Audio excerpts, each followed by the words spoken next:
Hello friends, আজকে কি রান্না করেছি তোমাদের সাথে একটু শেয়ার করি।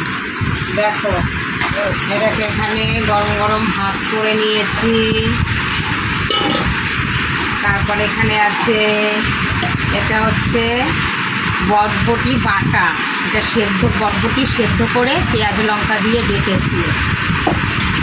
তারপর দেখো এখানে রয়েছে পাকা বাটা।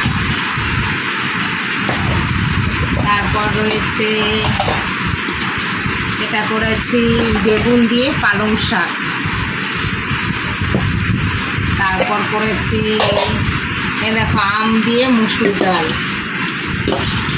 আম দিয়ে মুসুর ডাল করেছি ফুলকপি আলু দিয়ে বাটা মাছের ঝোল।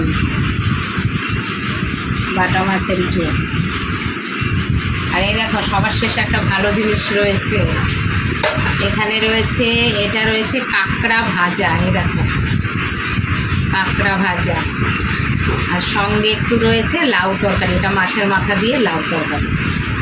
আজকে খাবারের ভিডিওগুলো কেমন লাগলো তোমরা প্লিজ লাইক শেয়ার কমেন্ট করো আর সাবস্ক্রাইব করে চ্যানেলটি পাশে থেকো।